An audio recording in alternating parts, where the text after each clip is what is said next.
What is good? What is good? What is good?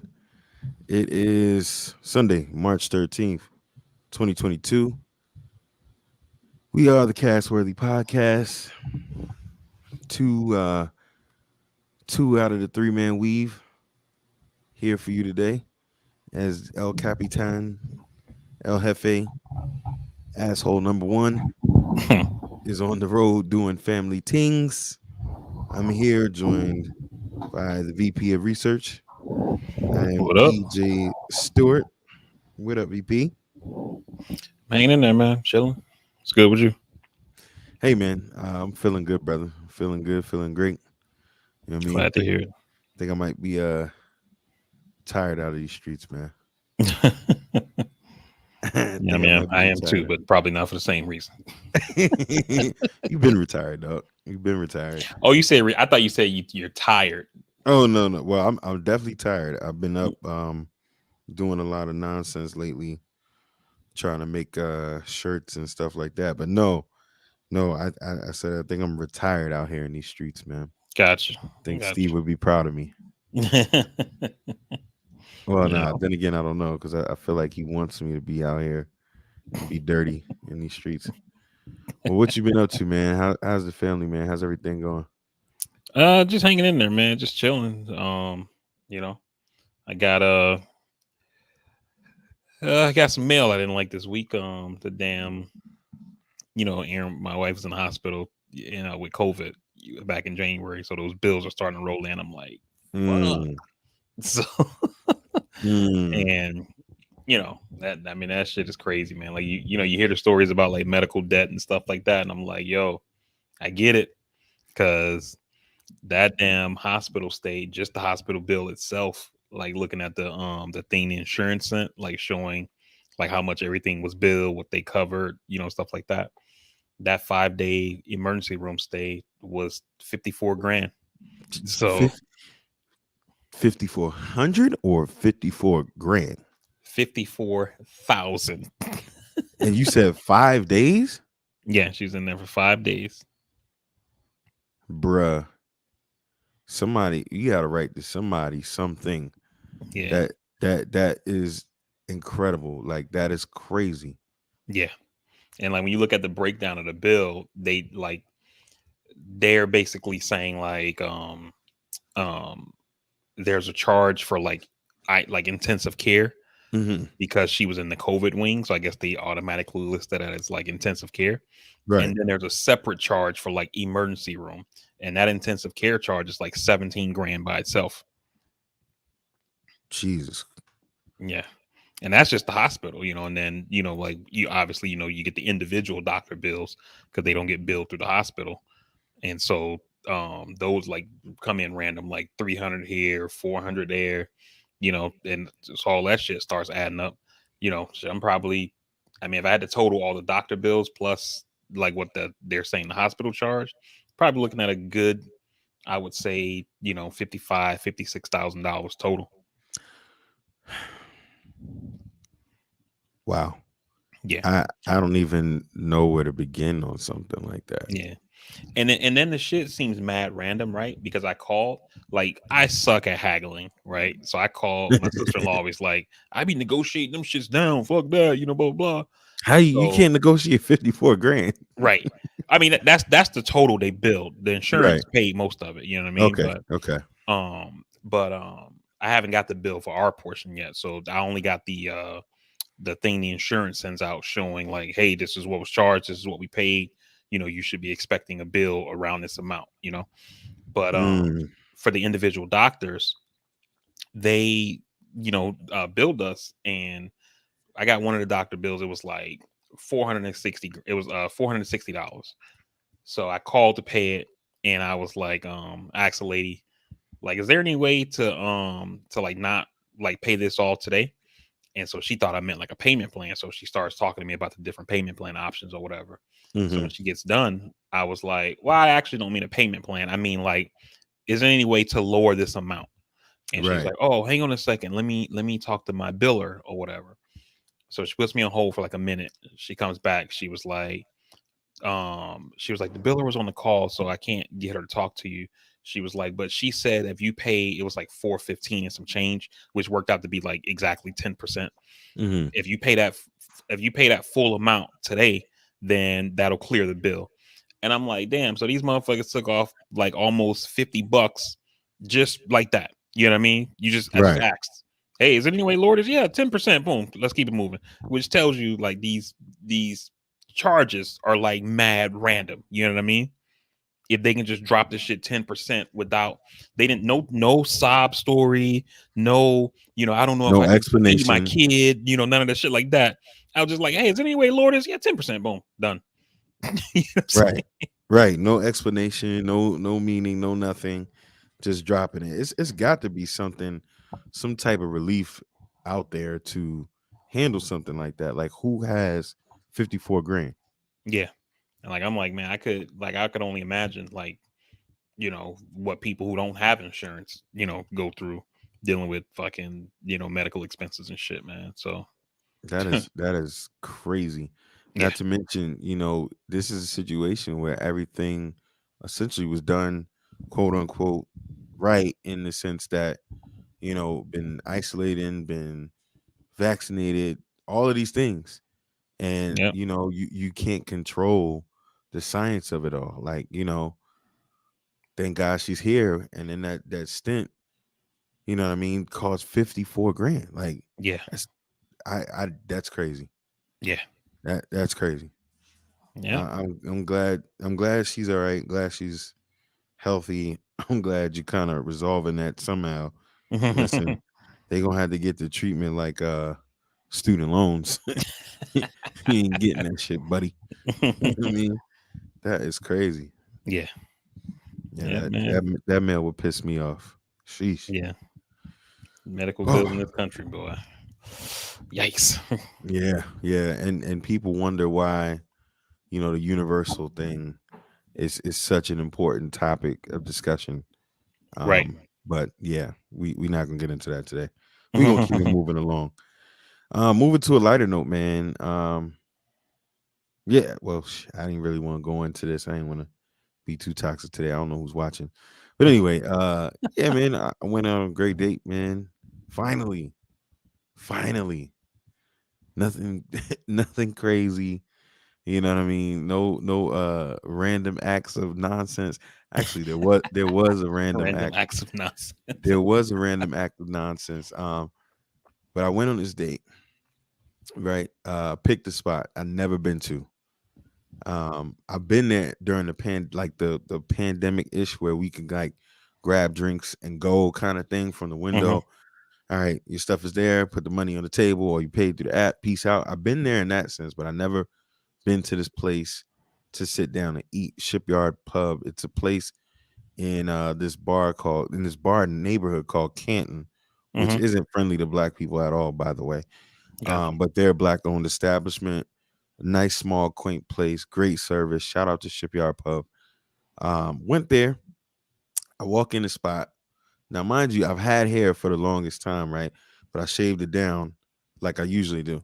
So I Hmm. walk in the spot. I walk past these group of women at the bar. I'm not looking. I'm from New York. We don't people in Baltimore have a problem. If you ever come here, people in Baltimore have a problem at staring at random people they don't know. Um, I don't do that. I'm from New York. I'm not looking at you. I might have surveyed the room. I Yeah. might have been like, okay, is women here? It ain't no big dudes over 200 pounds. I should be all right. I'm moving. Yeah. So I moved to the back table. It's wobbly. I'm like, all right, let me move to the front.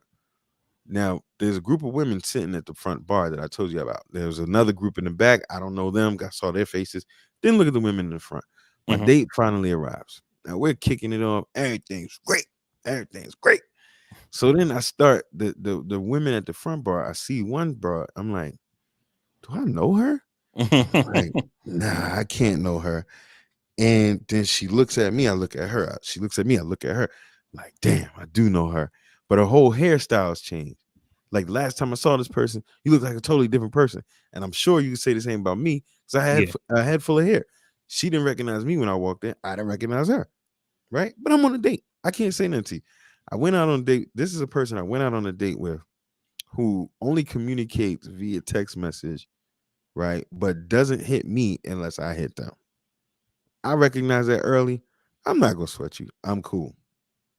So I'm on this date. I proceed to be entertained by my date. I'm focused on my date.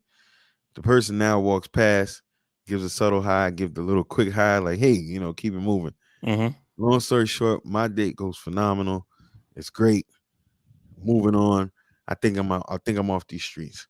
Fast forward though, one of my homies who was talking to the girl's friend who was at the bar, right, hits me with a message talking about, oh, they can't believe that you were so shady. You didn't say hi, all these other things. Ah, Mind you, the homie that knows the other homegirl, I didn't even recognize the other homegirl because I only met her one time. So I had no idea what she looks like outside of another time. So I'm just like, man, this is crazy.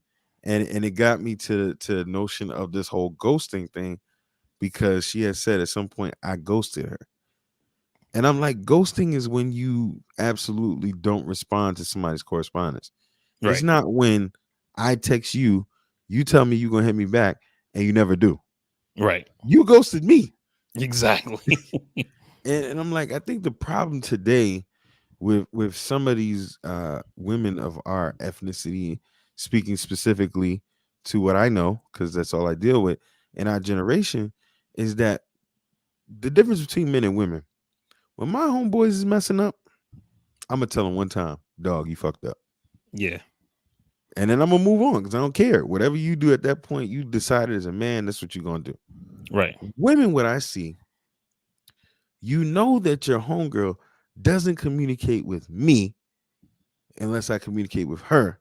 Yet you allow her to sit on this pedestal and say, I'm ghosting her, and then you beef with my boy about it. Where's the accountability to your homegirl? Yeah.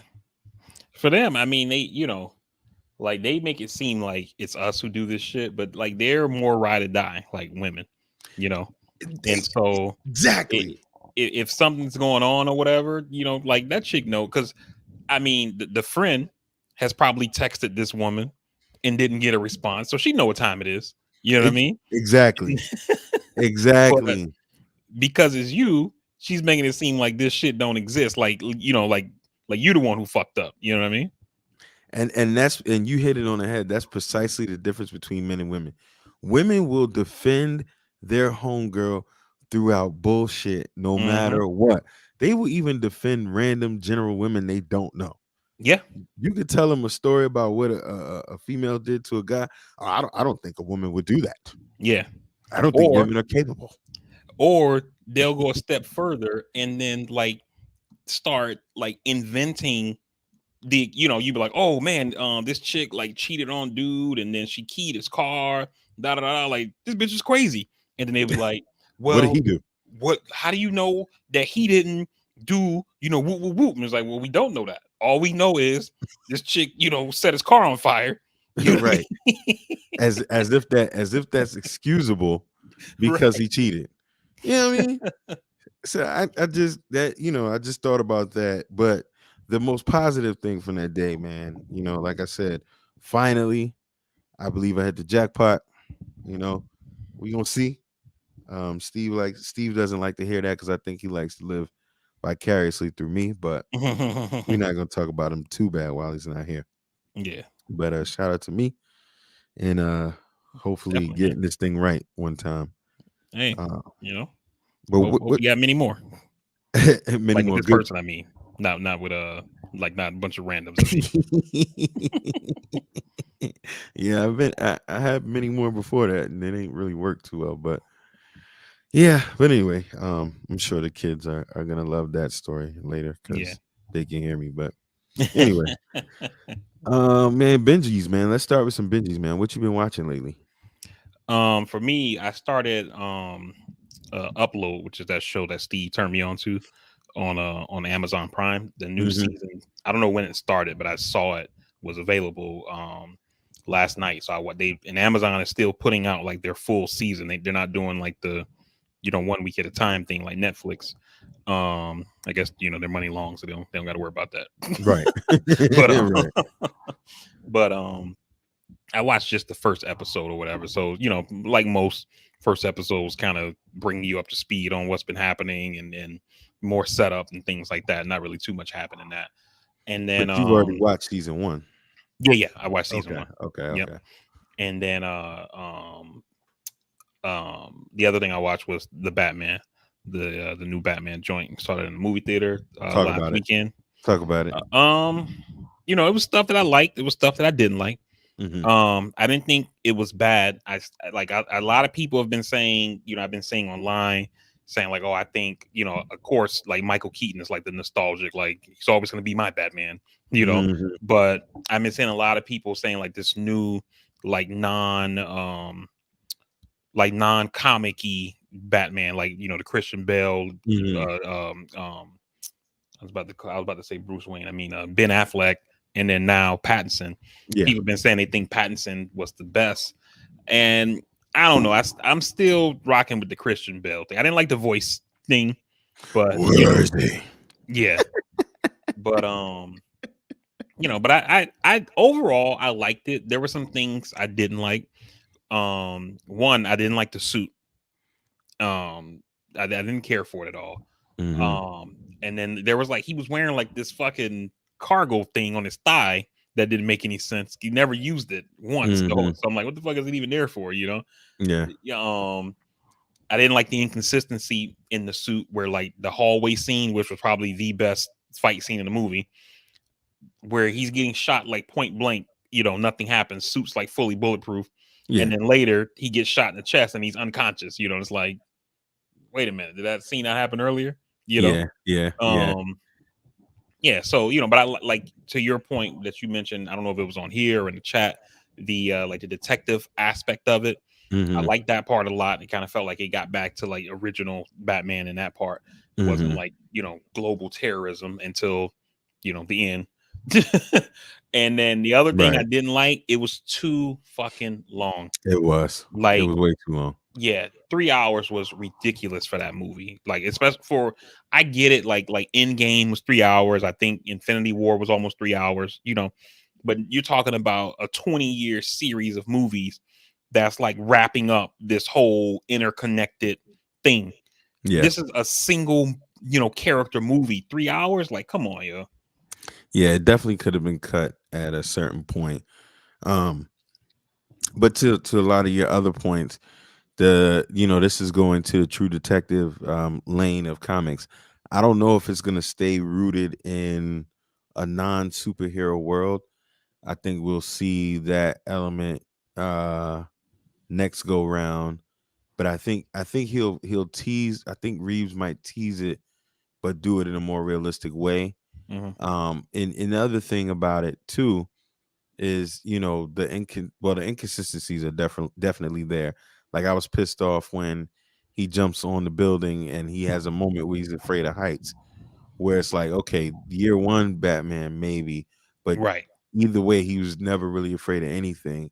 But this is year two, so the suit is the way it is because that was in the comics and that version. Because people, the thing about these movies that they're counting on, they're counting on the fact that people know there's 1,000 different versions of this comic and Hmm. 1,000 different storylines, and it's not that people know that.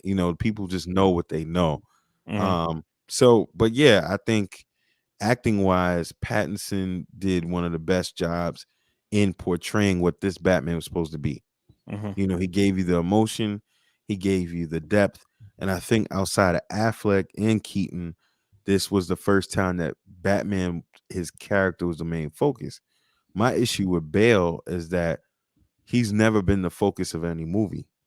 Even the first one, that might have been the only time where he had the focus on him, where you saw the transition of him learning the criminals and all of that kind of stuff. But it was brief. Even in Right. The Dark Knight, Heath Ledger's character stole the show. Yeah. In Returns, you know, um, Bane stole the show. So I just, I thought Pattinson got the screen time and he had the chops to give you the emotion that this Batman had. But overall, I think this film is going to pull in a lot of awards. Hmm. If the Joker pulled in a lot of awards, which I wasn't a major fan of, if the Joker pulled in a lot of awards, this one is gonna too. Yeah. So, And another thing I didn't like about the movie was that, like, the Riddler is our villain, hmm but he doesn't get much screen time. We see him in these ranting, videos and things like that, but we don't ever like see him like in his own, setting and environment to kind of hmm get to know the character. right, And then, it ends with them in Arkham, with him talking to the Joker, yeah, and or the guy who's going to be the Joker, and so it seems like either Joker's going to be the next villain, or you could have like some kind of team up as hmm far as the next villain is concerned in Batman. But we don't really get a lot of the Riddler at all. I mean, I know like what his motivation was and shit like that is kind of explained to us, yeah, um throughout the thing, but even that part don't make sense unless you just go with he's just crazy, because it's like, oh, he's fighting corruption or whatever, and it's like, okay, he's killing these corrupt cops and corrupt prosecutors and things like that. Okay, I got it. And then at the end, he sends his people to just do like fucking mass murder and shit, right, just right. of random people. Like that part, that shit didn't make sense to me. And unless you go with the, oh, he's just crazy, so that's why. Yeah, and that is the makings of the supervillain. That mass part, that is something that we can expect from them. Again, once again, banking on the fact that you historically know what they are. But they should have spent some more time, like they did, showing the development of the Joker and why he is the way he is. They probably could have won with that. But the good thing I will say is, I mean, you didn't say it sucked, so we're making some No, progress. I didn't think it sucked. Yeah, we're making some progress in DC with your heart. And the thing about these films, they're kind of standalone. So the rest of DC, the year that's coming up, you're gonna have a lot of stuff. The year and next year, you're gonna have a lot of stuff that's tied back to kind of the Snyderverse ish kind of thing. Right. So, You know what kind of I was thinking about after I saw the movie, and I think this is for and this might just be a me thing, I don't know, but I think this is where DC kind of fails, right? Because to your point earlier, like they're expecting people understand that, or even if they don't understand it, they know that there's like this rich history of comics that they're basing these stories off of, or whatever. When things like suit changes, or villains, etc. Right? mhm. But when you look at Marvel versus DC, what Marvel did, and I'm not even getting into the making the individual movies to build the universe, but they got people who they could get under contract for multiple films, and you had this consistent crew of characters that you can count on. You knew what you was gonna get with RDJ. You knew what you were getting with with Hemsworth or Evans, etc. Um, um, with the Black Widow, like ScarJo, you know, Mhm. and these characters are all there at the same time. You kind of can see the relationship and things like that. Whereas on the DC side, besides like Wonder Woman, since they decided to make a connected universe, we've had two Batmans already. Superman is still the same as far as I know with Henry Cavill, and Flash hasn't changed. But you're introducing these characters where the people are constantly shifting, and it's hard Mhm. as a fan to build a relationship with the film, when from every other movie you may get different actors or whatever. Yeah, and it's I don't yeah, it's like I said, this one, as in the Joker, are kind of standalones, and they could tie to a larger thing later on. Mhm. I have wild theories. I ain't gonna bore nobody, but I do agree with you, and I think it's motivated more so by Warner Brothers just trying to make box office money Mhm. versus give the fans what they all the way want. Um, and I think they're coming to the formula like as if we just put out good products, we're gonna be all right. But you're right, there is a lack of consistency. But like I said, they're gonna revert back to that universe with the Black Adam and the Flash films. Black Adam, I think that might really change the game and knock people Yeah. out of the water. And Is Black Aquaman Adam too. a villain or a hero? He's an anti-hero basically. Oh. he's coming from this world where he was a slave. you know Gondok is the place he's from. He's getting beaten to slavery and all of these other things, and he acquires these powers, and now he's wreaking havoc on the people that did it to him. So I'm sure we're gonna get that emotion and feeling to be like, do we feel sorry for these people, or are we rocking with him? Gotcha. So you have that element, that you have the Flash, and then you have Aquaman too. So it's going to be interesting to see what those come out with. Hmm. The Rock is Black Adam, Yeah. so he rarely lets us down, and this is a role that he's taken super seriously. So it's going to be interesting to see where he's at with that and what we do. Gotcha. And then I saw. I don't know if you saw. Well, I don't know if you really into Star Wars like that, but they just put that new Obi the Wan preview trailer, out for Obi-Wan. yes. So I mean, it looks dope, and I had to catch up on. I haven't seen any of the side pieces like Bubba Fett or the Yoda's. What was it? No, that's The Bubba Fett's Mandalorian and the Mandalorian. Book of There you go. Boba Fett. Yeah, I haven't seen those. Same thing with the Marvel joints, like Loki and WandaVision and stuff. I haven't seen Hmm. any of that shit. And I keep saying I need to watch it because, like, I remember when WandaVision first came out, I asked you after you watch it, I was like, do I need to watch this to kind of understand what's happening in the main Marvel movies? You was like, nah, you good. But now it seems like they've switched from that, and those shits are connected now. Hmm. Like the ending of Black Widow goes into Hawkeye, and I'm pretty Hmm. sure some whatever goes down in Hawkeye probably will be in the next, whatever the fuck, So I don't know that Hawkeye. I don't know that's gonna Hawkeye probably his stuff will probably pop up at some point. I don't know that it will so much. WandaVision, I still don't think you need to watch all of it to really understand. You could probably catch the mid to the half of it, or just get a recap and understand how it'll play a part in Doctor Strange. But yeah, I don't think it's really gonna mean too much. Loki again. See, the problem with Marvel on the small screen, they do all of this stuff to draw out this point where they could have did it in like 3 to 4 episodes. Like gotcha, we're doing this to give you a setup for the rest of it. Like the end of Loki is really the main thing going forward, but they give you like 6 episodes of filler that they could have left. So gotcha. this guy, Steve, on the road here. Big Black Adam Rex Little White Eve. I downloaded the wrong Black Adam movie. Sure did, buddy. Oh You my sure did. goodness. That's nasty. I Yeah, don't think I don't think he accidentally did that either. right. But But what DP, you been watching, man? uh what have I watched new? Nothing new for me. The regular TV series that I always watch, like The Equalizer with Queen Latifah. Shout out to her. Mhm. That's been a great show. Yeah, you've been on that from Um the beginning. yeah, because I had to give her a chance, because I was like, after we saw Denzel's The Equalizer, I was like, nah. But that show has consistently been pretty good. I've been watching that and the cop shows, and I was just watching this show called Blue Bloods. It's been around a long time, and it's just these cop shows are just inherently racist, dog. They're just inherently racist. Like you'll watch an episode where it's a black potential suspect. They lock him up, they grill him.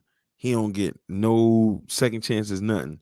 When it's a potential white suspect, there's something going on, they let this dude run free. They give him a chance to turn around and cuff him.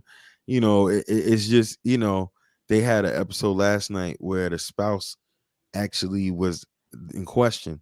They never even questioned the dude, Mhm. because he was white. It's just like these cop shows are kind of like inherently racist. They also Do you had think that the they're trying to portray like what happens in real life? I don't know that they could be that good. I don't I don't know that you could be that good by on purpose. Have you watched The Godfather of Harlem? No. Okay. Well, Bumpy's wife, Forrest Whitaker's wife, Mamie, she's this real fair skinned, beautiful actress. She's got a role, a seemingly now reoccurring role on Blue Bloods. She comes in one episode, she's this budding, rising detective doing kicking ass out there. She wants to work at headquarters. The entire team Tom Selleck, his two underlings, basically drive her to take a lesser position out into the street somewhere. And it's like in any other show where some white dude they trying to get on board to do something, they're moving mountains to make sure this dude is doing his thing. Hmm. Because this chick is sharp, she's black, she's not taking no shit. They didn't want her around. So in this episode, she gets shot, and now they all feel bad because she got shot, and they put her in that position. Woo, woo, woo.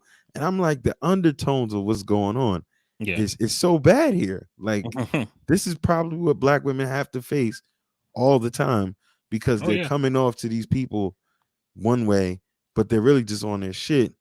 And this is what happens. Yeah. So Yeah. I was just watching the cop shows, like, man, this shit is just inherently racist. And you could be right. They could be writing this to be a reflection, a microcosm of what's going on. But I don't know that they're that good. Yeah. I just think they think shit is cool. But what's going on in politics, man? Nothing much, man. Everything is basically either Ukraine or shit like inflation and stuff like that. And that's basically the stuff that gets all I watch. I've cut back on my like political news diet, trying to make room for like other shit that I'm interested in.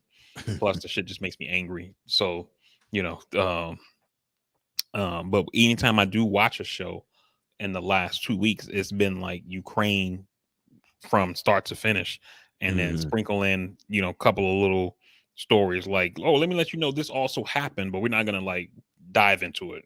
Just Right. it's out there.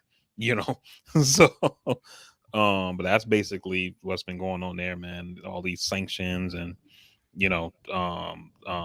this week is going to be a big week for us to try to get inflation under control, because the FMOC, which is like the reserve board, or the board at the Federal Reserve, they're Mhm. supposed to meet on, they have their meeting is like on the 15th and the 16th, and then at the end of that meeting they let us know if they're raising interest rates. Most people think they will, which raising interest rates should help get a handle on inflation, but they're only doing, if they do it, it's only going to be a very small raise. Mhm. So I don't think that the impact will be like that significant right away. But they're supposed to do multiple raises this year. This is going to be the first one, because some people are saying they go too quickly, it could tip us into recession. So they got to kind of tread lightly. Slow walkers. Give us a little Yeah, lube first. right. Basically, Make it a you know. party first. So Ukraine. Far as Ukraine, quickly, I mean, has the carnage slowed down a little bit? Because Nah, it's actually gotten worse, man. Because I think from a military standpoint, I think that Putin them thought that the Ukrainians would just surrender, or maybe say like, oh man, the force they're bringing is overwhelming, we don't want none of that. Or maybe they truly did believe they were going to be greeted as heroes and shit, and that's not what's happened. And they've had like all these logistical issues. Like there's tons of video that you can see online of like their trucks getting stuck in the mud, because over there, like they needed to be moving during the winter when the ground was still frozen. Mhm. Once the ice started melting, now all that shit they were traveling over is just sludge now. Yep. And so their vehicles are getting stuck in the mud, and their troops are running out of food and supplies and things like that. So they switched from trying to do like a major ground war to just like crazy bombing. You know, this past week, I think it was on Wednesday or maybe Thursday, they bombed the fucking maternity ward of a hospital. I saw They that. tried to claim that the Ukrainians did it and blamed it on them or whatever, but the shit is just, it's crazy, man. So yeah, I think it's actually gotten worse. All the more reason to why in 2022, while with all the training, all the technology, all of this stuff, we're really not meant to be having boots on the ground in conflict. You would think in a civilized, I mean, and I'm not speaking towards our nation, because we would like to believe nations like us, Britain, Canada, etc., could do something like this if we had to. But I mean, again, in retrospect, in 2022, it isn't ideal for a powerful nation, a world leading nation to be sending people on the ground to invade other people. We would think in a civilized age we wouldn't be having this problem. Mhm. So, I mean, yeah. Well, I mean, part of it too is that like there's always this thing like if you watch a lot of like political media, whenever like something happens like conflict wise, they'll have like their reporter at the Pentagon. I've heard this shit so many times from the reporters who cover the Pentagon, where they'll say, the Pentagon has plans to basically go to war with any country. They were like, there's plans on and sitting in the Pentagon right now on how we would invade and take over Canada. Are we going to do that? Very likely no, right? But do we have a plan for it? Yes. You know, and I don't know if other countries are doing that type of planning, or if they have the capability to do so. And this kind of speaks to one of those things of like, um when people talk about how much we spend on defense spending, right? And I mean, we spend, something like, I think we spend more than like the next like 20 countries combined on defense spending. And of that 20, it's like 10 or 12 of them are allies of ours, but but then you look at the product on the other end, right? And regardless of what you thought about, going into Iraq and things like that, you didn't hear stories of, the US military moving into Iraq and then running out of food, or having to abandoning their vehicles because they don't have any more fuel, or knocking on doors of locals asking if they could have something to eat or have water or whatever. You see what I'm saying? Yeah. Like, this is not the kind of shit that you do when you send troops out into into combat. To You know what I enemy mean? territory. Right. Like, you gotta like, logistics is I mean, it's probably not as important as the fighting, but them shits are like, like 1A and 1B. You know what I Absolutely. mean? That's what you got generals for.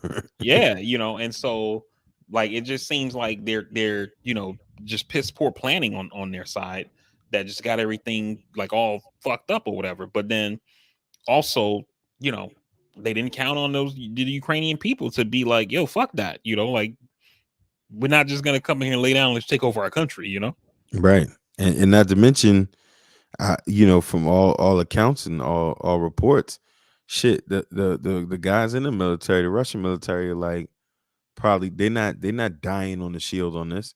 It Hmm. ain't like they want to do this shit. They like, dog, let the motherfuckers have Ukraine. They've been good over there. I party in Ukraine, dog. I'm good. Right. And you like, a lot of those people are like, they got family who live in both Russia and Ukraine, you Yep. know, maybe like the mom side of the family is Ukrainian, the dad side is Russian or whatever. Right. And a lot of the reports have been saying that because Putin was doing this whole like mind fuck where it's like, oh no, I'm not invading. I just put 190,000 troops on their border for a training exercise. And some of these troops that have been captured by the Ukrainians were like, they had no clue. They thought they were on a training exercise or whatever. And I don't know Damn. if that's just like the shit they told them to say, like, hey, if you get captured, this is what you say. So I don't know how legit that is. But when you look at how like unprepared they look, maybe that's true. I don't know. Yeah. Maybe only like the top echelon of the military in Russia understood like what the fuck was really going on.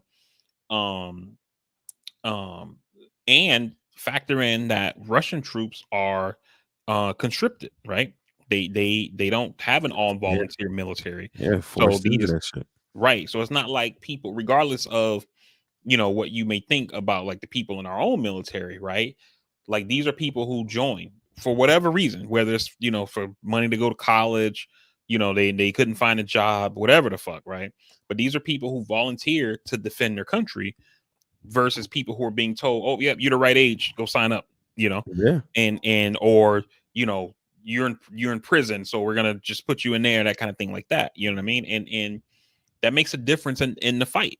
It's kind of like when you look at the shit in Afghanistan when we left there, you know, and you got, like I said, you got these people who were being paid mostly by us, and you got this other group of people who believe that God chose them to fight. Like, who gonna go harder? You know what I mean? The people who think they're on a mission for God, or the people who waiting for the direct deposit to hit. It's the Crusades, man. history repeats itself. Hmm. The Crusaders. Same thing. Nah, we were born to defend this land. It's our land. Uh, and the other side, hey, one person pushing a button, dude down there on the ground with them bullets whizzing past his head and be like, nah, fuck this dog. I Yeah. fuck with Ukraine. Like, Yeah. we gonna go a little less harder to get this tank out the mud. We good. Hmm. Tell him it's decommissioned. We gotta go back. You know? Yeah, Yeah. that's I that's mean, but crazy. overall, I mean, they're not going to be able to withstand this thing. So it's just at this point, at some point the Russians are going to they have it's just too much force. But once that happens, I'm like Yeah, a lot of people like these retired generals I see on TV are like they don't think Russians got the amount of troops over there to hold a country, and then like a counterinsurgency happens, or not a counterinsurgency, but an insurgency happens, right. shit can get real bad for them. It's gonna get nasty. It's Hmm. gonna get nasty. Wow. Yeah. Good job, Putin. Yeah. Moving on. Let's go to our other favorite topic in the world. The NFL, man. National Football League.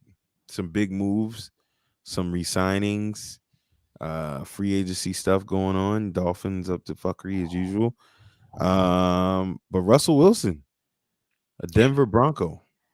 man, and that came out of nowhere. What was wild about it was that the day that the trade happened, I literally was talking with my brother, and we were talking about potential trades and things like that. And I was like, I saw this guy on ESPN who was saying, everybody keeps saying like, oh, this quarterback's gonna move, that Kirk Cousins, Russell Wilson, woo woo woo. And I was like, but at the end of the day, right? I was like, who's replacing those guys? Right. So, I was like, you ain't gonna be seeing movement like that in these quarterbacks. It's a bunch of talking heads on TV, trying to fill the hour. You know what I mean? Exactly. And like an hour later, boom, Russell Wilson traded. I'm like, what the fuck? Because I told him I was like, I can see maybe one, and I didn't even have Russell Wilson on my radar, even though I knew like he had been making noise. I Hmm. was saying I could see the Bucks like putting together a trade package to get like a Matt Ryan, for example, just because it's like Atlanta need to do a rebuild. Bucks built to win right now. They just fucking won with Brady. Even though I don't think Matt Ryan's that good, he's good enough to do well with that the way that Bucks team is constructed. You know what I mean? Right. So like I can see them sending a couple first round picks, like kind of like how the Rams did Stafford. Like we got a good team. If we get a good enough quarterback, we can go the distance. Hmm. I definitely didn't have Russell Wilson on my radar, man. That was crazy. I wouldn't see Brian going somewhere in the division. I don't think Atlanta's that dumb. But I get your point overall though. And Seattle, man, I mean, we got to remember some of these franchises were at the pits at one point. And Seattle, before getting Russell Wilson, I mean, let's be reminded he was a third round draft choice. He wasn't Hmm. even their first rounder. They got lucky they struck gold. Yeah. But these franchises, you can really question whether or not they really know what they're doing. Hmm. They might have had two relevant runs in history prior to Russell Wilson. So now they're on a complete fire sale. Yeah. Bobby Wagner's gone. I Cam is hope, gone I hope we're on the phone for that one.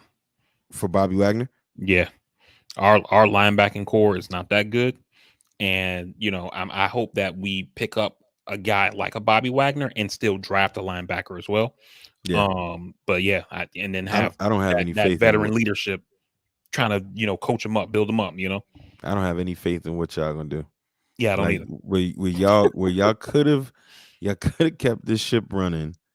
You blew it. I mean, you the whole thing.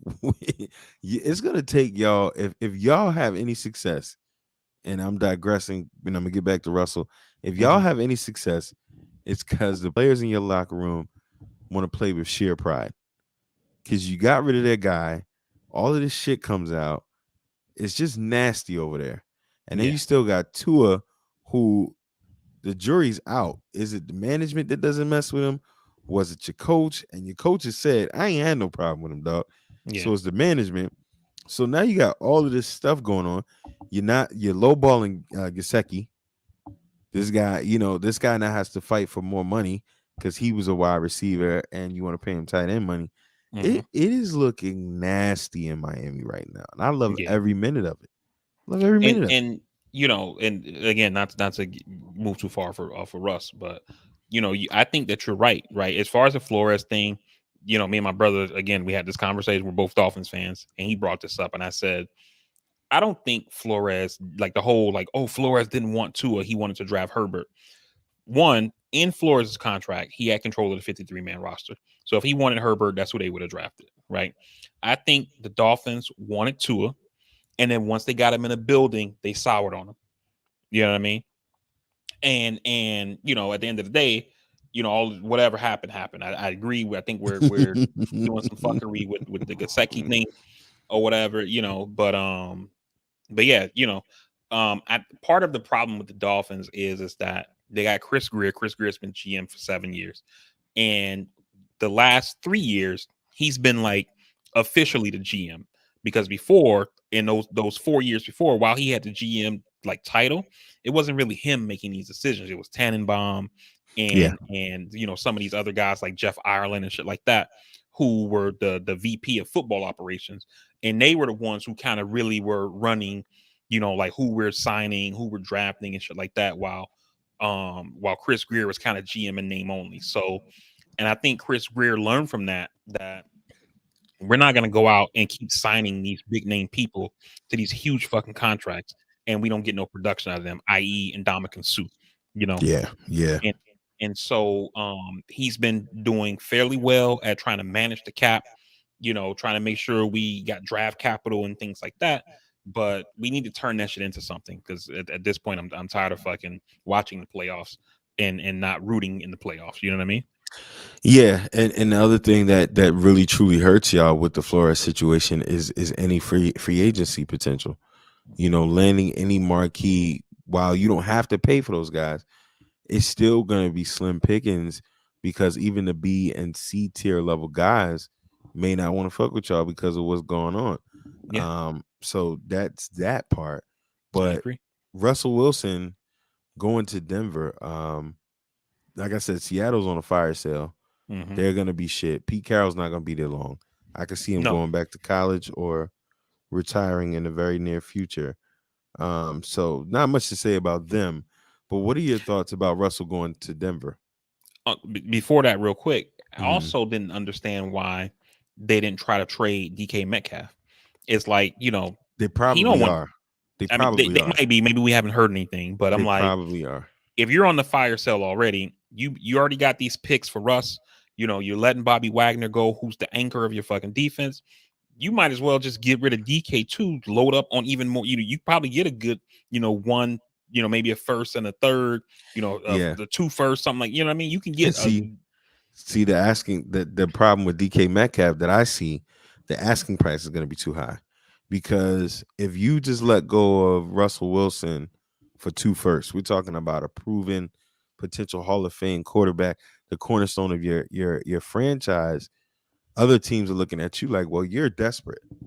You don't have to get a first back from me for DK Metcalf. DK Metcalf is phenomenal, but is he quarterback proof? We don't know. Gotcha. Even with the games that Russ set out, I think he had like a 90-yard touchdown game, then like a 70-ish. But when Russ ain't the quarterback, he ain't the guy. You know what I mean? He's not as productive. So if I'm a team and I need a wide receiver, and I hate to be the homer, but take the Jets, for example. Our GM is frugal.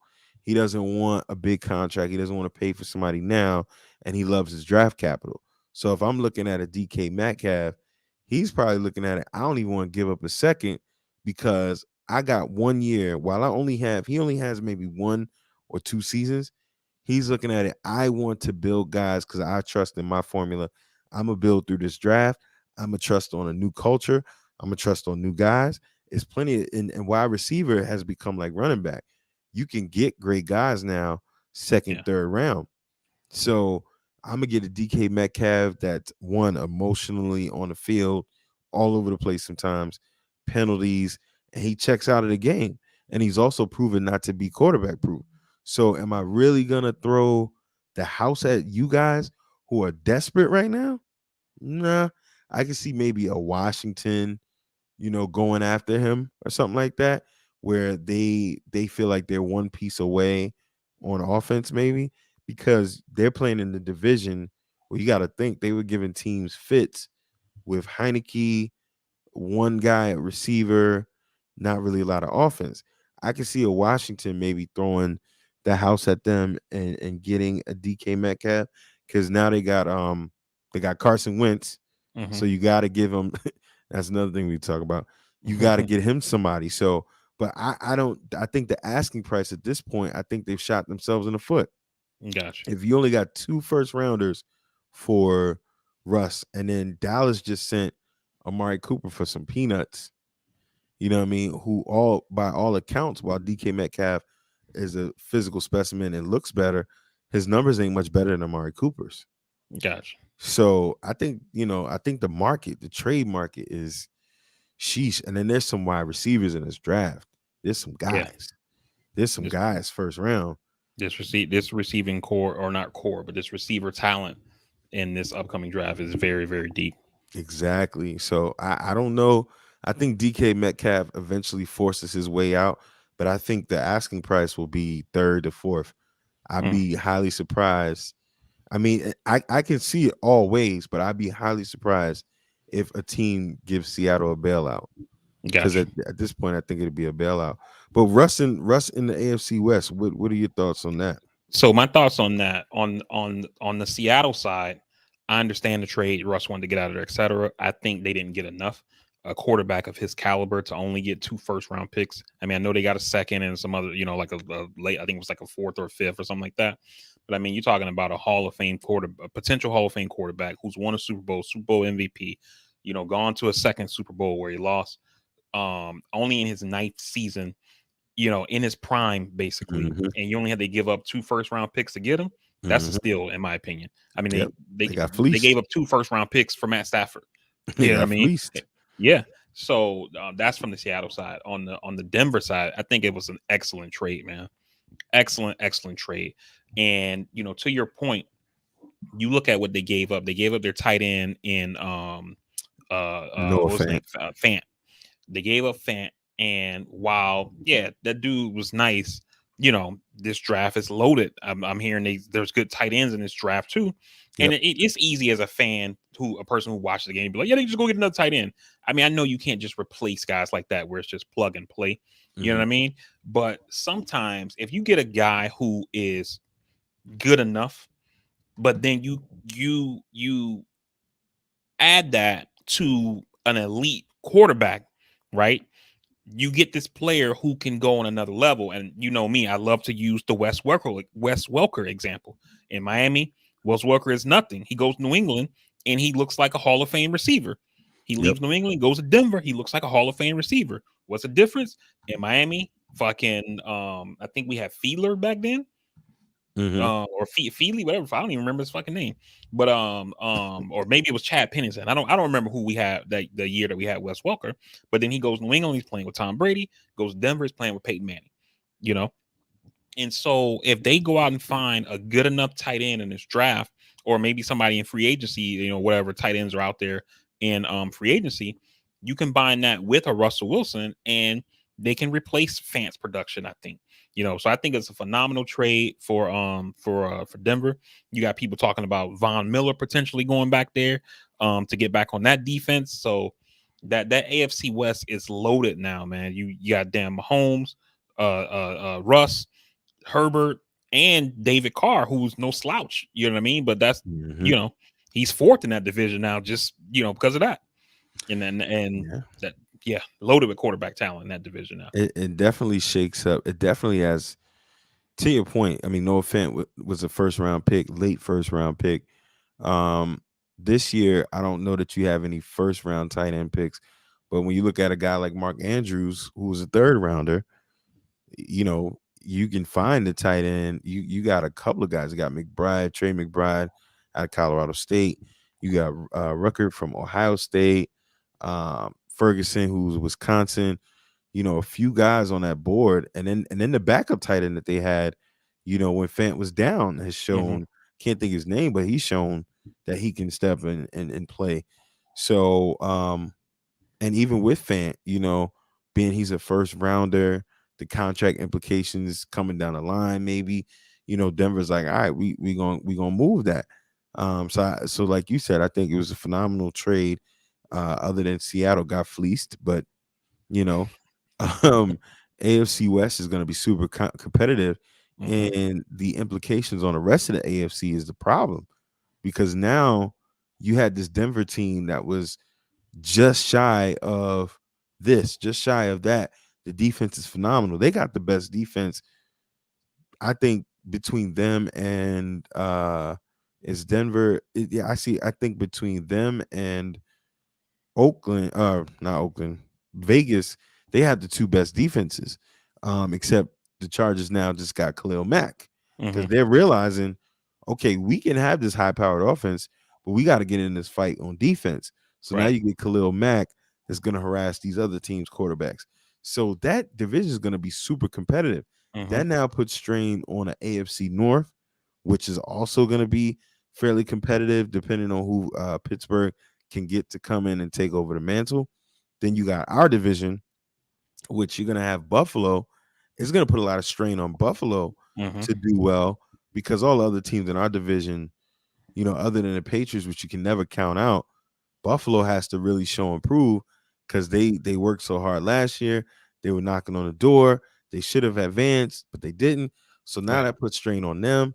And then the AFC South is, I mean, we got Texans, Texans, Jacksonville, Jacksonville, Tennessee, and Tennessee, Houston. Houston.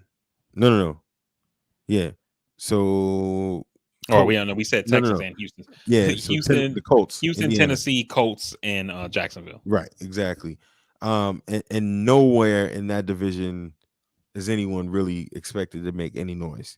Right. Right. I mean, the Colts had a great defense, but now there's nowhere really to go. So the AFC South, they'll be there just because they have to mathematically somehow be there. Hmm. But this puts a strain on the rest of the AFC. Yeah. When you have such a competitive division now. So it's going to be interesting to see. Yeah, for Uh, sure. Amari Cooper goes for peanuts. I don't- That that trade for me, the only thing that makes sense to me is if this was a money situation where, because I know Steve mentioned in the chat offline that Amari Cooper was supposed to have like, I think it was like 23 million fully guaranteed. So I Mhm. assume if they would have cut him, which those were the rumors before the trade that they were going to be releasing him, his dead cap probably would have been like 15, 16 million. I'm guessing. So Yeah. that way, I'm not dead. His dead cap probably would have been like 7, 8 million. And then the team Mhm. saves like 15, 16 million in cap space. So if they were releasing him or trying to trade him for that reason, okay, I get it, right? But it's interesting to me that this shit comes out where they say Amari Cooper told Dak that he's basically the black Kirk Cousins, and then like a But week later he's gone. You know it what I it mean? was rumblings of that during the season though, and I was, and I mean I remember getting in debates with Steve because at one point he was saying Amari Cooper was better than someone or something, and I was like, dog, he quits in games. Like if he doesn't get targets, he's quitting in games. You had someone who was commentating saying like, oh, he looks like he's taking himself out of routes, and I could see it. So I wasn't very high on that guy. Hmm. So I mean, Dallas just, to your point, they just like, yo, take him. And now he goes to Cleveland where receivers go to die, Right. on the field. So that's pretty bad for him, I would say. But yeah, that trade was done for peanuts, man. Just get him out of here. Yeah. But Um, it's probably like to Steve's point, where they a were cap move for sure. yeah, the Oh, and rumors were like they were gonna they cut him. offered him, I think a new, a rework it type deal, and Hmm. he batted it down. He wanted Yeah. all his coins. So Yeah. Jerry ain't, you can't play hardball with Jerry, man. You can Right. say a lot of things about that guy, but he's not afraid to do something drastic. Yeah. The And other, and go ahead. no, I was just gonna say, like, and like how you're saying he was traded for peanuts. Like we've been talking about it since it happened. The whole DeAndre Hopkins, where they basically traded him for nothing. Jesus Christ. I don't feel like Amari is that situation because with Amari Cooper, the rumors were they were gonna cut him, So Hmm. it's like either we're releasing this guy regardless. Okay, somebody offered us a what was it, a fifth round pick? Fifth Yeah, and sure, we'll sixth. take him. So I think that was like an easy thing for them to do, to say we were going to release him and not get nothing. Now we've traded him and got another fifth and a sixth round pick. Yeah, and I think the only other suitors that they probably would have gotten more from would have been a Washington situation, which, for all intents and purposes, the NFC East can't trade with the NFC East. Hmm. So I don't see any other scenario anywhere else. Because even in a place like a Carolina, they could want him, but they got quarterback concerns. So Yeah. they need all of their picks to make something else look good for the guy that I'm about to talk about now. Deshaun Watson cleared on all criminal charges. We don't know what the NFL may or may not do as far as trying to sanction him. But yeah, a team like Carolina, who could probably use an Amari Cooper, they can't move none of their picks because they need to go holler at Houston. Hmm. What do you think is going to happen with Deshaun Watson? How do you feel about the whole case being dropped? What do you think? So as far as the case itself being dropped, I think that's good for him for potentially being moved. However, I think there's still like kind of like a little bit of a watch this space kind of thing with him, Hmm. because he's still being sued civilly. So is he gonna settle these suits to just, get him off the table, or is he gonna fight him? Because if he fight him now, this is more stuff that could come out publicly, and then that, teams may not want to rock with that, depending on, especially not knowing what's out there. You know what I mean? Hmm. And so I think in the next like couple of weeks, once we see, what happens, whether there's settlements or whatever, that'll determine, when he can be moved, versus them, trying to release him or something like that. Um as far as not being charged, that to me it signals that the case probably was very weak, only because, like when you watch any kind of, courtroom TV, you always hear that old, thing about, oh, a prosecutor can get a grand jury to indict a ham sandwich, Right. and so it says to me that it's probably likely that the evidence or the accusations or whatever were probably weak, and that's why they didn't bring the case. Doesn't say that he's innocent, but at the end of the day, he wasn't charged, so we gotta basically move on and let those alleged victims try to handle it civilly, if they're able to. And yeah, and I've seen people talk about it, and have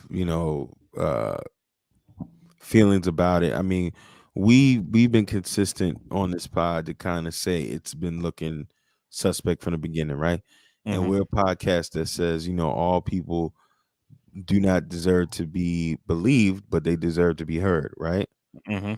Um, so when it came out and the whole situation was nasty, when the Texans neighbor was representing these people, the Texans owner was representing these people, all of these women just coming out the woodwork, and the different accounts being off and retracted, and they're coming for the money, not anything else. At first, we said this situation looks a little crazy.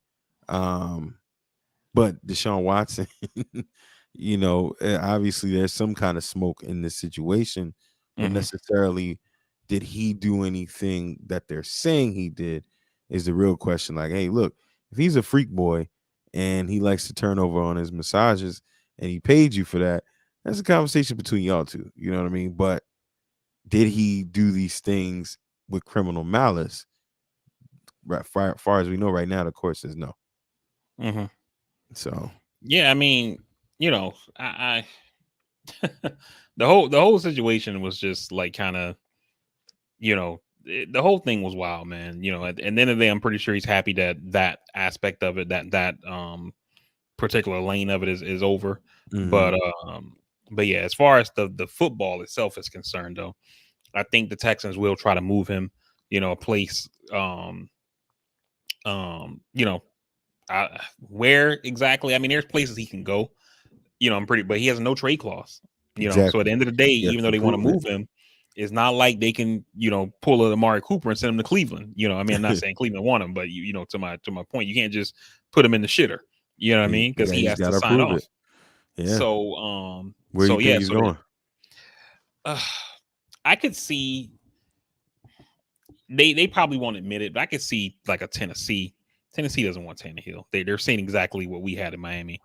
I could see the You Bucks trying to hate get him, that like I said guy. earlier. I mean, he's not that good. But he's taking. I mean, to his point, he ain't got to be all world. He's taken them. He's knocked on the door, and when they've lost, it hasn't truly been his fault so far. When they lost in the playoffs Injuries, this last round, it was his fault. He threw three eh, interceptions. true. But who was? I mean, the injuries has been a problem for him too, though. No, no doubt that that's been a problem. But I mean, look, at the end of the day, right? Shannon Sharp says this shit all the time, or it might be Skip Bayless, which I hate that motherfucker. But they say this all the time. This is a quarterback league, and you need a quarterback to win, right? Whether it's the Rams, fucking, Seahawks, Chiefs, whatever the Bucks, you need a quarterback to win. It's a quarterback league, right? The time of the NFL where you can have Brad Johnson, who sits on a pretty shitty offense and let the defense say, "Hey, we got it. Hey, you guys go out there and you put up 13, we'll take care of the rest." The Right. time of the 2000 Ravens, Ray Lewis say, "Hey, you guys go out and put up 10, we got the rest." Shit, we might even score one. Ed Reed Right. might take one to the house. Like, those days are fucking over. True. True. I mean, but we could still say at least though, he's knocked on the door, but I can't see Tennessee. I don't think they have enough to entice him. Plus, that's in conference. It's in division, No, I get it, right? But I'm thinking of like people who need, like, Tennessee needs a quarterback. Even though they but have not Tannehill, they not need a not quarterback. to not as much to blow the house up though. True. And because in that's like saying for the Jets to do that with the Dolphins, we're gonna have to give y'all our whole fucking franchise. The same thing with Houston and Tennessee. I see Carolina making a huge push for him. That was my next team, Carolina. Yeah, I think Carolina. the Bucks could potentially I make it, think but I think Tampa's makes the most sense to me. Tampa makes the most sense to me. The issue is that I'm wondering if, because of the whole Antonio Brown situation, has that left a bad taste in Bruce Arians and Tampa management's, bad taste in their mouth, to where they don't want to deal with, and Deshaun Watson wasn't like a wild, crazy in the media type of player. You know what I mean? But he has shit going on outside of the game. And I wonder, having just come off this season with AB, if they're like, yeah, we don't want to deal with that kind of shit right now. They would be stupid to have that mindset. But yeah, I could see that too. Outside of that, I mean, I would have said y'all, but Nah, it's Flores situation, Flores well, situation. even beyond Flores, Chris Greer was asked about that at the combine when he got interviewed up there, and he said it's not happening. The door's closed on that. We're not doing it. To he Yeah, basically, like, he basically said this without saying it in his answer. He said Tua's our guy. We're rocking with Tua. We're 100% behind him. He's our man. 100 grand. we've seen We that love before. him. He's a true, but I mean, he's before it's been like sources within the Dolphins. Like, the Dolphins have been very public about being behind Tua, and so I don't think that Deshaun Watson, Right. barring injury, I don't think we trade for a quarterback. Yeah, yeah, I got enough capital. Only other places that have enough capital that aren't as sexy, Philly, maybe the Giants. Um, I can't think of anywhere else, like you said, that is so quarterback desperate right now. I saw something, I don't know that's 100% accurate, but the Steelers ownership kind of said something like he isn't the quarterback we want to rock with or something like that. I don't know how true that is. I would think though Pittsburgh would be a great landing spot for him. And surprisingly, they said that, given that Ben was their quarterback with Right. all his allegations. You see what I'm saying? When it's all white, it's all Kind right. of going back to your Blue Bloods thing. Yeah, exactly. When it's all white, it's all right. Cause that guy. But yeah, I mean the California teams, San Fran could maybe do it. They could probably deal a Jimmy G, get something back, put a package together, and then holler at, Watson. That's very interesting. That Yeah. San Fran. They could because ship Jimmy, get some yeah, picks. because you can add Jimmy in it. But the Yep. problem is, well, I wouldn't even call it a problem now that I think about it, because I was gonna say Jimmy got that contract, but so does Deshaun. So does Deshaun Watson. You know what I mean? So So now you it's probably you don't got to almost an go even crazy on balance. picks. And I think Jimmy's is coming down. I think it's on the tail end of it. So Hmm. whereas Deshaun's got that was he's in year one just passed of whatever it was. Yeah. So I could see a San Fran, with that defense knocking on the door. I could see them trading a Jimmy G to a not can't even say Washington now, but trading Jimmy G, let's say to Indianapolis, because they don't have a quarterback at this Hmm. moment, right? Who's their quarterback now? They got rid of Wentz. Wentz was I'm their not guy sure who last they year, got. right?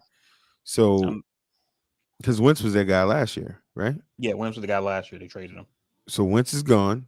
I could see San Fran sending Jimmy to Indianapolis. Works for him. They get some picks back, load up. They got Trey Lance sitting there behind whoever they bring in. Hmm. Um, they could mess around and send Trey Lance somewhere and potentially get some other picks because teams like him. Yeah. I could see a team taking a shot on him, knowing he's a project. Shit, Houston might even take him back as stock for Deshaun Watson and say, hey, we got a coach in here. We think he can be developed. We know we're rebuilding. That's possible too. Hmm. So San Fran might be the dark horse in that. Yeah. San And Fran might be the dark horse.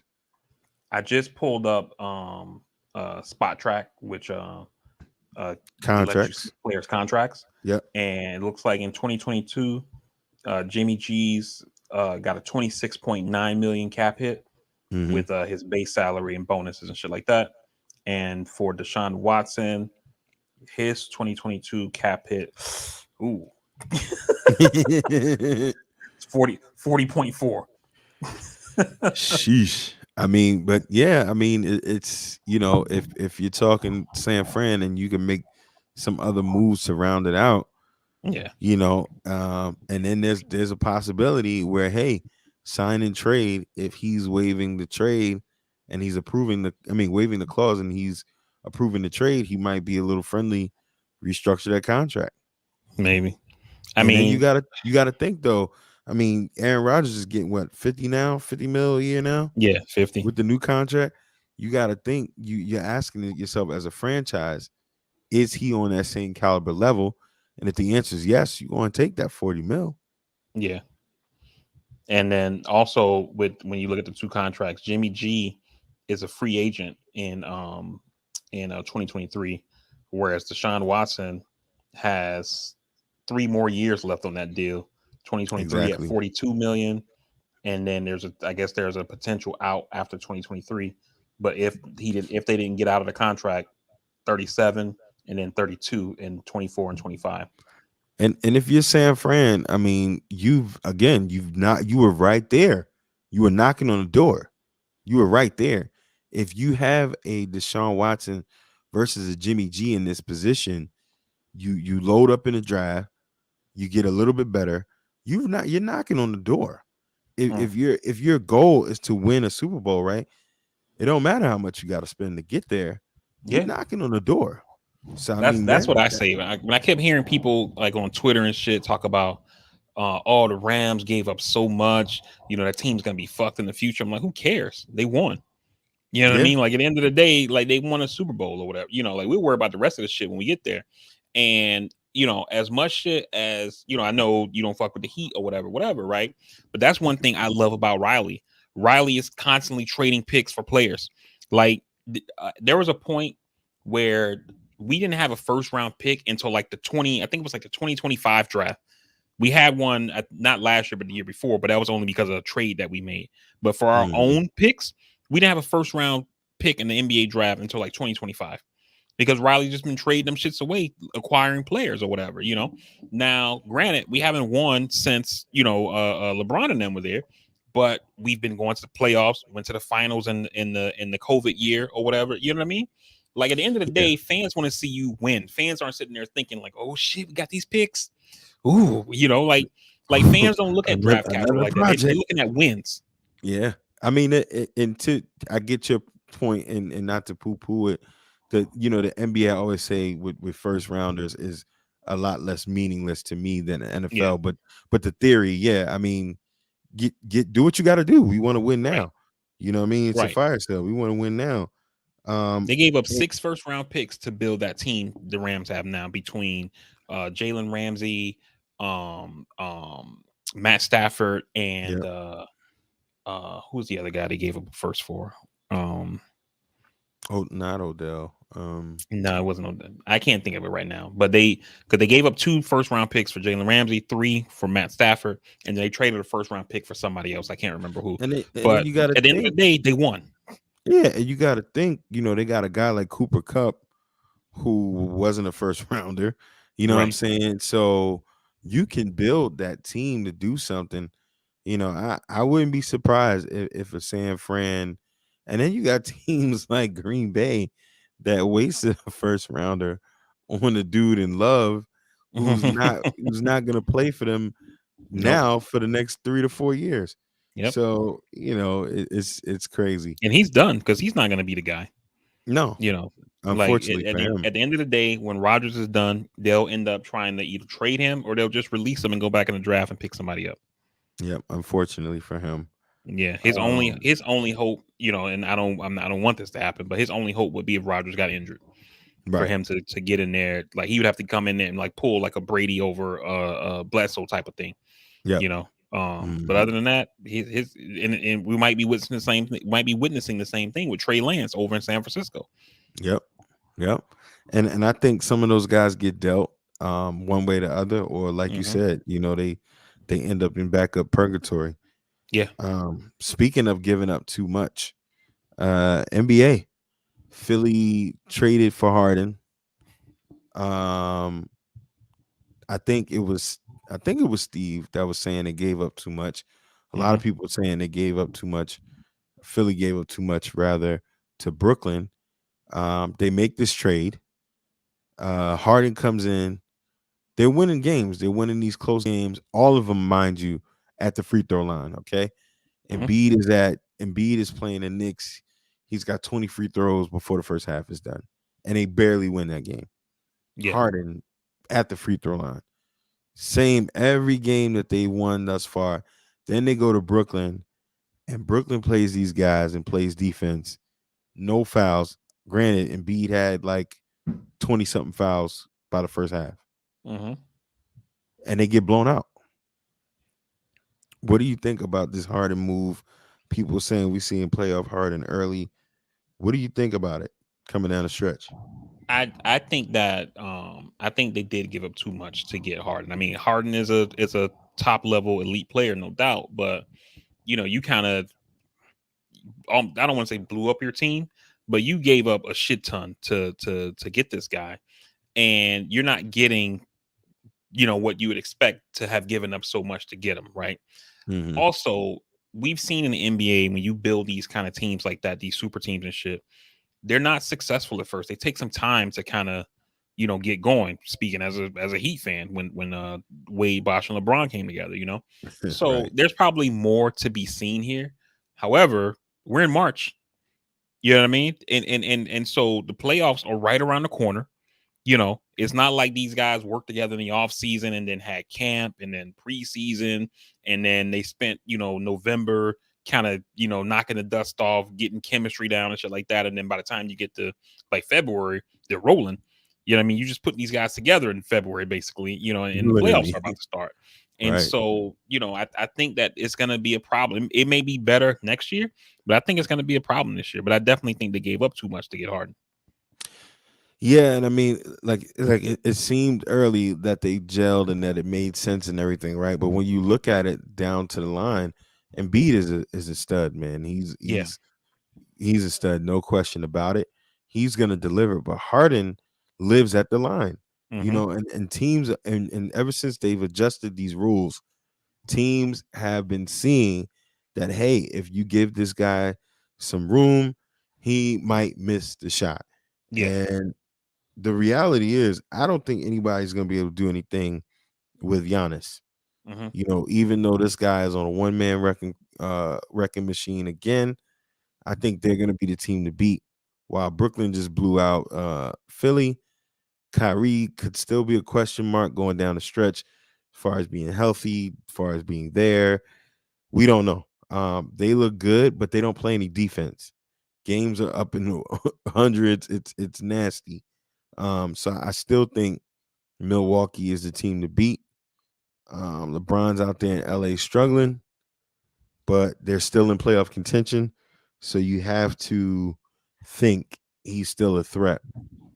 Speaking of the NBA, I just want to know, and this goes for all sports, all genders, because I think the WNBA had an issue like this at one point. When these pro athletes, just say these pro athletes, and I'm gonna use the NBA specifically in this instance, Julius Randle of the New York Knicks, my beloved New York Knicks.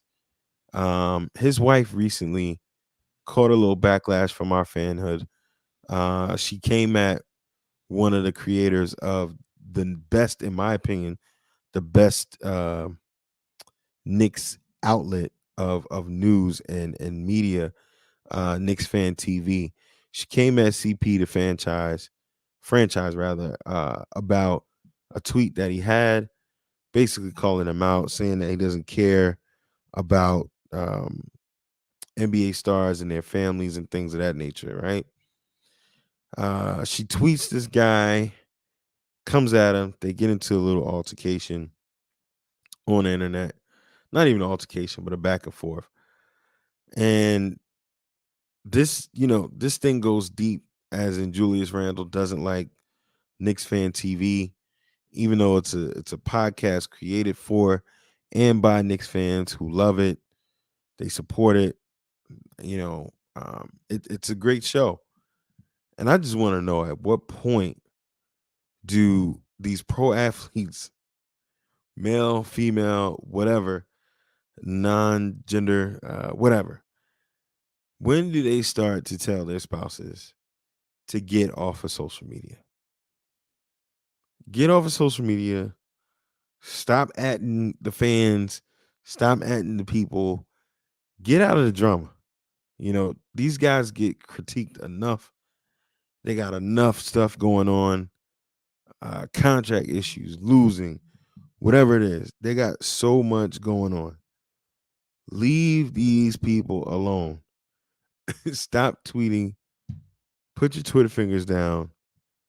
It's nasty stuff. Shout out to CP franchise, Knicks Fan TV. Great, great, great show. VP's back with us. So VP, I know you missed a lot of what I was saying, but I explained to you earlier. Hmm. Basically, Julius Randle's wife, caught a lot of flack from the fans for basically coming at CP the franchise, who is owner and creator of the Knicks Fan TV, which to me is the best news media outlet for the Knicks, period, on any Hmm. platform, any stage. I mean, these guys to me are number one. And she comes at this guy on Twitter. And your husband has already been in the shitstorm against Knicks fans already. When are these pro athletes, male, female, whatever, when are they going to tell their spouses, put the phone down? And I mean, I got my Miko Grimes PTSD happening right now. Oh, I Thinking about forgot that. about her. Shout out to Miko Grimes, a friend of the So pod at one point. right. So yeah, I mean, I think while we probably haven't seen this happen with like some of the bigger name folks or anybody, period, I guess I could say, I have to imagine at some point this shit is gonna get to a point to where it fucks up the bag, right? Where a team may say, "Man, we want to resign this guy, or we want to give this guy a bigger contract," but man, the wife, you know, and that kind of shit is just a problem, And I get it, I'm all for women's empowerment and shit like that or whatever, but Like your husband isn't like the fucking coach of the high school football team, and you're talking some shit. I mean, we're talking about millions of dollars here, that you could potentially be fucking up. And I think some of these people need to, or not some of them, basically all of them, you need to, whether it's WNBA with a husband or a wife, Brittany Griner, or NBA with a wife or a husband, who knows where things are now. They need to just shut the fuck up, you know, like you don't see fucking you know Elon Musk wife out there talking shit about GM and Ford, you know, Right. she's in the background somewhere. You know what Right. I mean? and, and Like, and to juxtapose that is to the thing that people got to realize, everyday people. Yeah, what if your spouse came up to your job after all of the pillow talk you had and was like, "Oh, you EJ supervisor? Yeah, I got words for you." You know what I mean? right, Like, at some point, yeah, these people are superstars and all of that. But Joe, you gotta realize, like you said, these have implications elsewhere. right. Like the And friend, the Knicks fan base already didn't like this guy for the last 20 games. mhm, Now you're attacking the most beloved, not only just Knicks media outlet, but this is for the fans, by the fans. They interact with at least 2,000 fans every week. right. And you look at like the Miko Grimes situation, she's out on Twitter shitting on Tannehill. And of course, nobody thinks like, oh, these are just her independent thoughts. Everybody's thinking she's expressing Brett Grimes' thoughts, and then who else on the team is thinking that? And then, Tannehill got to be in the locker room with these guys, probably thinking, like, man, these guys think I suck. Like, what does that do to this dude's confidence, when it's time to practice, to get on the field and actually play and things like that. Like Right. these spouses need to fall the fuck back, man. Yeah. It was just crazy, the exchange, and then CP had to address it. And it's like Randall's been playing great recently, but this dude was already under fire because he was in his feelings about the show. Um, because the show tried to reach out to him to Hmm. get him on to talk about it. And the crazy thing is, it even looks crazy amongst Knicks players because you got other Knicks players that are like, yo, I fuck with the show. These guys are actually objective. It's a clean show. They don't curse. They don't take negativity. They don't bash guys for no reason. They're pretty freaking objective to Hmm. be fans. It's a model show. So it was just nasty, man. It Yeah. was just nasty. So yeah, I take word of advice. You got Russ and Sierra. Sierra don't talk no football, dog. Right. They do everything together. She don't talk no football, dog. That's his wheelhouse. And he ain't talking about the Grammys. Right. You know what I mean? They stay in each other's lane. Exactly. Definitely do that. Come to the games, be supportive, but other than that, like just, chill, man. Cause you like you got team chemistry fucking around that you could be fucking with. You could be fucking up the bag, like just fall the fuck back and just, be a fan. Say whatever you want to say at home. Get the fuck off your social media talking all this shit about, what's happening, like as far as the game is concerned. Yeah, absolutely, absolutely. Man, I'm gonna close on this and not gonna be too much into it, but since we started this pod over 137 episodes ago, our good friend Jussie Smollett was a topic of discussion for one of our first episodes that will never see the light of day. Juicy smoothie. It will never, that episode will never see the light of day because we had some crazy people on it going crazy. But man, Jussie, this thing finally comes to a head. He's getting sentenced. Um, what do you think about this, man? Briefly, and I'm just gonna send my prayers up to the kid. Probably not gonna do any real jail time, but yeah. What do you think about my man Jussie? Man, it's hard to know because it's like I don't understand what the point was, right? Like, I mean, I'm assuming it was for attention, right? Hmm. But like, what did he need the attention for? Like, was he trying to get like a bigger deal, trying to get his own show? I don't know like what that was for, but it just shows you that people don't think about consequences of their actions and the repercussions. Because he also has a sister that acts. Yeah, Um, I love her. like, Journey, yeah, me too. Yeah, Journey, Journey. She was in hmm that runaway slave show I used to watch that got canceled. That shit was and really good. Lovecraft Country. Yep, Lovecraft, which also got canceled. Like, god damn it. But I'm glad. but yeah, that shit could have had an impact on his sister. It's impacting his own career. You know what I mean? And you had a pretty good thing going that you just ruined or whatever for yourself, the other people who were on that show. Because besides, Terrence Howard and Taraji P, the rest of them ain't really gonna be doing shit on their own like that. I mean, it's possible that their star will rise another time in the future at some point. But really, the two that were able to kind of that Taraji, obviously, and Terrence Howard is Terrence Howard, so he gonna be all right, regardless. You know what I mean? But you're impacting other people's lives with this bullshit. I just don't know what he was thinking, man. Like you said, I hope my thoughts are with him. I hope that he can get some counseling or whatever it is that he needs to move beyond this, man. But he just really fucked up, Yeah, and I think he's gone on to do some directing and different things since the instance. So it might have been good attention for him in the end. But also to your point in messing up, not to be contradictory. I just wanted to put it out there that I saw Hmm. he's gotten different things. Yeah, But to your point, it's always gonna follow you.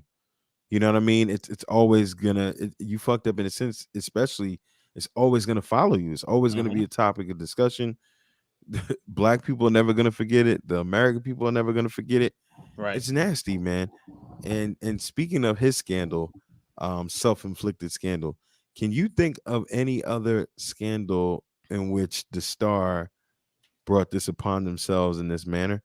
Can you think of anyone else? Only other person I can think of is Manti Te'o right now. Yeah. Oh, I mean, I wasn't thinking about it in this context, but yeah, Manti Te'o, Jesus Christ, that was. Oh my god, yo, that was. Manti Te'o. Yeah, I was thinking about Vic, but like now, like I'm trying to get like that Jesse mental Yeah, context. I put I, a I noose can't think around of my one. own neck. Yeah, the only, I guess you could say Birdman, the NBA guy who used to play for Denver and he came to the Heat. What did he do? Well, so that's why I say you kind of can say him. When he was with Denver, he was messing with this girl who was underage. And Oh, yeah, it was like I watched this whole thing like an investigative report on it, like on some news channel, I can't remember. So essentially what happened was he met this chick online, and they was chopping it up online, talking on the phone, et cetera, et cetera, et cetera. He ends up flying her out to Denver, brings like for the weekend, comes out there, smash, et cetera, et cetera. And it turns out the girl was like 16, right? So Jesus. yeah, so the mom finds out about it, and she calls the cops. He gets arrested. He was on his way to practice. He got arrested. And then once the cops start doing the investigation or whatever, or not, I guess they were already doing it since they arrested him. But once they got deeper into it, it turns out that he actually never talked to this girl.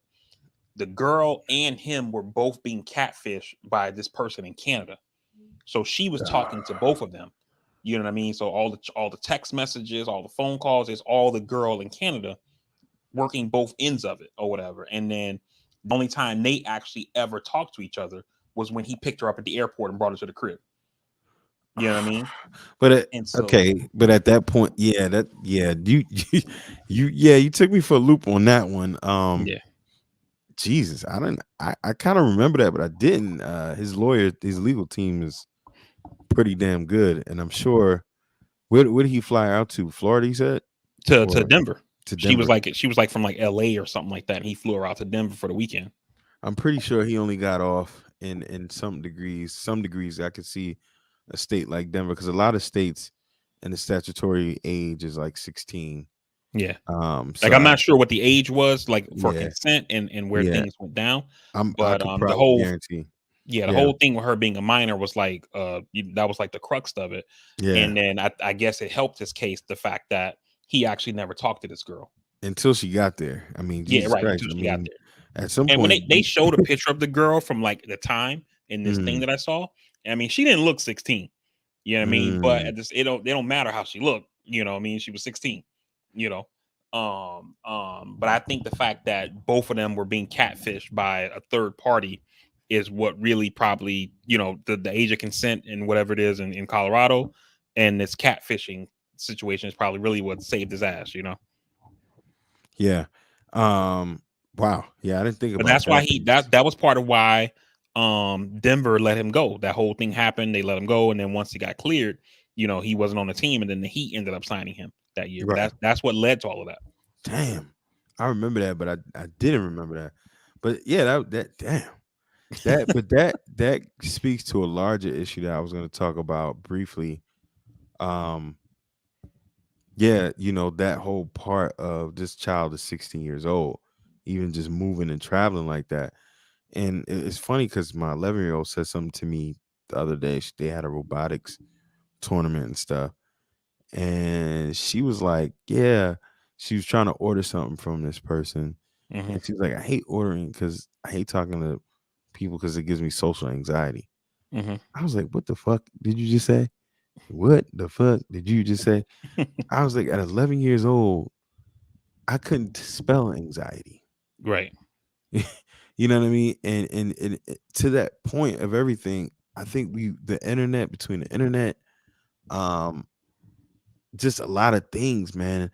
We as kids, and I'm only 5 years younger than you. Um, we as kids, we were seen and not heard. Hmm. We heard things, we knew things, but we didn't want to know so much. We knew our lanes. We went outside, we did what we did, we minded our fucking business. Hmm. Problem that I had today with kids, and I see it with my kids. My grandmother, their mother, talks too much adult shit around them. Hmm. I think at times I feel like I'm the only one trying to keep them in that box. But with the internet, everything's so quickly at their fingertips. Hmm. We are not allowing these kids to grow up as kids. Yeah. With the having the awareness to say I got social anxiety, huh? I didn't even, I can't spell anxiety to this day some days. You know what I mean? Like these are things and social issues and constructs that we as adults and our generation didn't get a handle or understanding of probably until the last 10 years. Yeah. I mean, me probably a little sooner than most because of my field, but this is like, so that made me think of it like, and then, that whole euphoria shit, Oh, man. we are not allowing these kids to be kids, man. Yeah. We really aren't. Some of it is environmental, like in Baltimore City. I just learned they can't go outside sometimes in the playground because it's too violent. So they're not even getting recess. Hmm. They're watching videos, they're watching different series where people are going through these emotional things, and they're modeling their lives after it. Yeah. Be I think. Oh, sorry. and now go ahead. No, I was gonna say I hear exactly what you're saying, and I don't disagree with it. But I also think that part of it, like, especially like when we were kids, like it was kind of like I always think about there's this movie with Kevin Hart. I can't remember which one, but the wife asked him something like have you ever thought of going to therapy?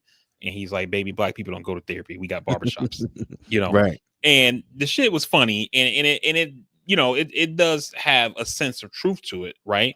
But sometimes you need like professional help that your barber can't give you. You know what I mean?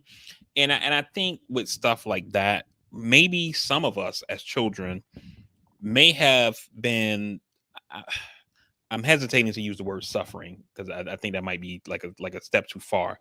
But Absolutely. um, but maybe like Absolutely. some of us as children may have been going through some things that we didn't know what to call it, right? Absolutely. And so maybe when we were kids we were feeling some kind of way, and your mom's like, boy, take your ass outside. Maybe you Right. might have been feeling some social anxiety, and then your mom kicked your ass out the house, and Yeah. you didn't have a choice. Yeah. You know what I mean? And so I would say it hearing your daughter say that, it would have made me feel like, wait, what the fuck? But also at the same time, like, I'm glad that she's recognizing this in herself, at least. You Mm-hmm. know what I mean? And whether it's because of, somebody at school she know who has it, and she's seeing those same things in herself, whether it's Mm-hmm. something that she's seen on TV, internet, etc. You know what I mean? But the fact that is something that she can recognize, and it could help in I don't even want to use the word treating, but like, it could help, like, to Yeah. Yeah. you know work with her or Mitigate, whatever. mitigate, treat, Yeah, work on, mitigate. talk Yeah. about. Yeah. No, and it was good because you're absolutely right. Because she is very much like me in that social aspect. And they're all kind of a combination of me. I would say more so than anybody. But even to this day, I do have social anxiety talking to people about certain things. Hmm. And I recognize it. And you know, going back to being a kid, I don't think I had it being a kid because I was more fearless. Hmm. Um, this is now the older you get, the more conscious of everything. Especially now, we have Right. to be more conscious. And being a black male over 200 pounds, I got to be more conscious. Hmm. But I was able to talk to her and say, hey, everybody goes through it. Everybody has it.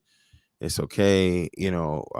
Stuff like that. But again, man, I just know deep down, from the things that they watch, the things that they're stimulated to, a lot of this stuff, we didn't go through. And it just, and unfortunately for us, that 40, we can even say 45 to, let's say, 25 ish, maybe, or maybe a little older. We are that generation, man.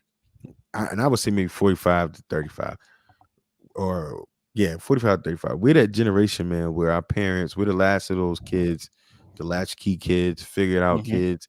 The parents know a little something, they don't know nothing. And we got to deal with all that shit. We got to deal with Right. the world that we knew and the world that we now know, and our kids in between. So shout out to us, man, because this shit Yeah. is only gonna get worse.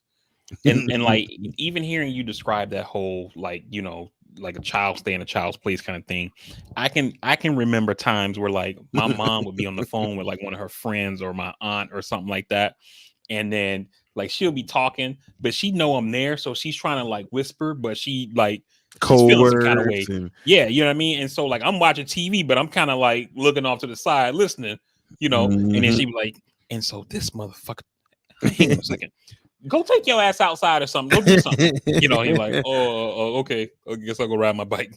Right, exactly, exactly. Because she want to talk some shit and don't have to be whispering and stuff. You know what I'm saying? And And now, yeah, like, kids just be all in the fucking in sauce. the sauce, in this man, and that's a big issue that I have with these three. They've always been in the mix, and I come in, my mom and them, I'm just talking my shit. I'm like, yo, like, what are y'all doing? You know what I mean? These kids are Hmm. kids, and because it's so advanced. I mean, they're so much smarter than I was, and they're so much more knowledgeable. I think people just Hmm. get so comfortable. We're not letting them be kids, man. Yeah. We really not letting them be kids, man. Yeah. I hear you, man. I definitely hear you on that. Yeah. That used to be the shit. Go take your ass out. Go do something. Get your ass out of here. Just Looking at chill. me. Yeah, Looking at me and shit. as soon as the door closed. So yeah, girl. So like I was saying, like, Yeah, man. You had to get up out of there, man. You hmm. had to.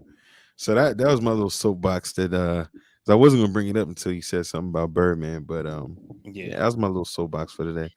But man, we had an hour and 43 minutes. I think Steve and the fam, wish them safe travels, and hope they have some fun down there. Um, taking the family to Tennessee. Should be a great time. I've taken the family there a few times, so they should have some fun, man. We wish them safe travels. Wish him and the fam safe travels. And hour and 45 minutes, man. VP, I take feel us bad about for here, that guy. brother. Feel bad for him? Yeah, because Steve don't eat pork no more. You going to Tennessee, all them ribs and shit out there. In that particular part of town, they got a bunch of different restaurants and stuff like that. I don't remember too many barbecue places though. Oh, okay. Yeah, I don't remember too many barbecue places. But I didn't know he. Yeah, you're right. He did stop eating pork. That's crazy. Hmm. But I think he still does the beef thing though. But Yeah, it's a bunch of restaurants out there, and the resort he's going to is pretty much like you have your own cabin, so he gotcha. could bring what he could want to cook. So Okay. in worst case scenario. So, Yeah.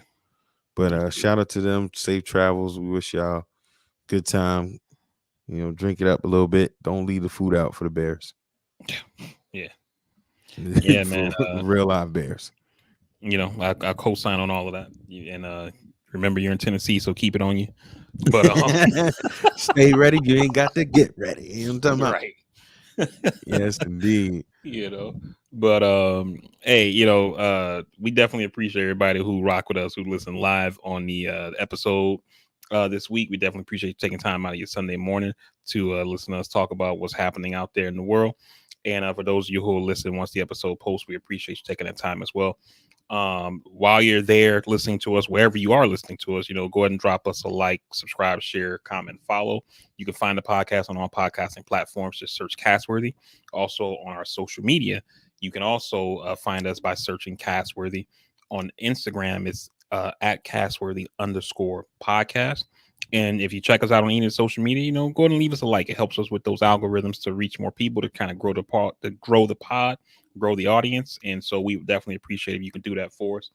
In the meantime, I know the CDC is making cutback, not cutbacks, but kind of, getting some of those COVID requirements out of there as far as masking. I'm still wearing my mask. I guess it's a personal choice at this point, but COVID is still out there. So, protect yourself, protect your family.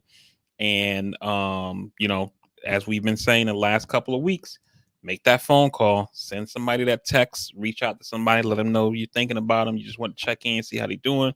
You never know, where people are in their life. And I'm pretty sure that one of your friends, your family, whoever, someone close to you would love to hear from you. So send them that text to check in. And until next episode, we will see you. We hope that you have a good week, and we're out.